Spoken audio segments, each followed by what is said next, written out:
Assalamualaikum warahmatullahi wabarakatuh. Perkenalkan, saya Rahma Budi Oktavia dari SMA Negeri 95 Jakarta. Saya akan menceritakan sebuah naskah yang berjudul Raja Jawa Tanpa Mahkota. Sarekat Islam yang pada mulanya seperti air mengalir, tidak lama lagi akan menjadi banjir yang deras. Mari kita bergerak, mari kita melakukan perlawanan agar semua rakyat Nusantara tidak lagi dipandang sebagai seperempat manusia. Sepenggal kalimat visioner dari Raja Jawa Tanpa Mahkota. Pada 16 Agustus 1882, seorang lelaki Bumiputra mengambil nafas pertamanya dalam riuh kolonialisme Belanda. Ia merupakan anak kedua dari Raden Mas Cokro Amiseno, seorang bendana Kleco di Madiun. Takdir bangsawan Jawa membuatnya menyandang gelar Raden Mas Omar Said Cokro Aminoto.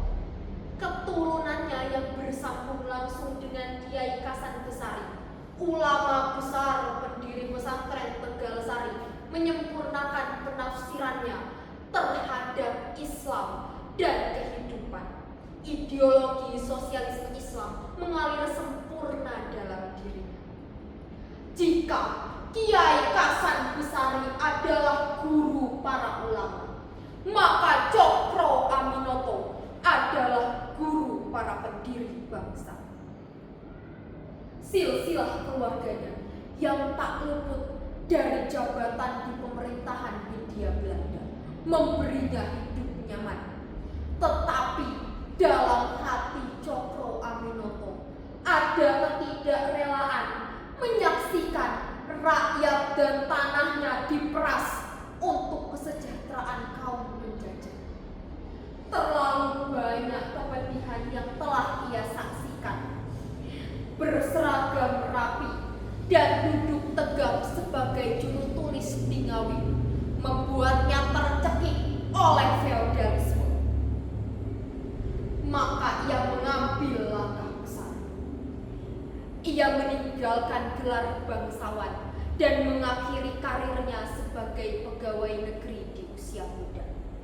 Ia hijrah ke Semarang dengan tekad merasakan kehidupan pahit rakyat kecil yang hendak ia bela. Ia menjadi kuli pelabuhan di Semarang. Kemudian ia melanjutkan hijrahnya ke Surabaya di firma Inggris Coy & Co dan melanjutkan sekolahnya di Burgerlich Aven School untuk masa depan istri dan anak-anaknya.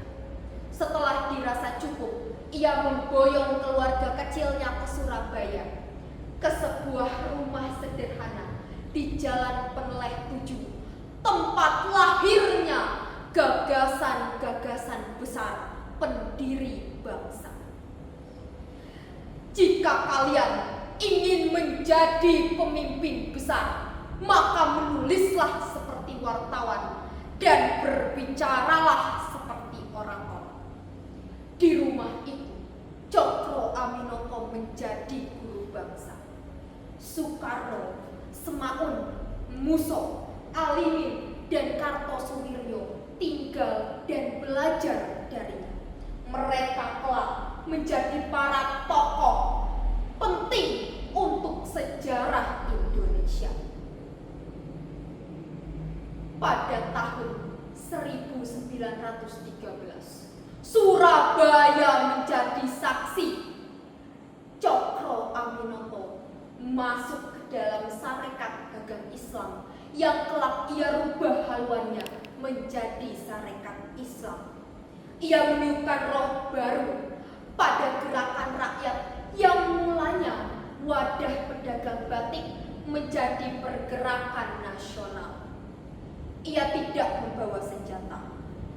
Kata-katanya tajam, visinya menggetarkan, dan kepemimpinannya membangkitkan harapan. Pada tahun 1913, ia diangkat menjadi wakil Sarekat Islam dan setahun kemudian mengganti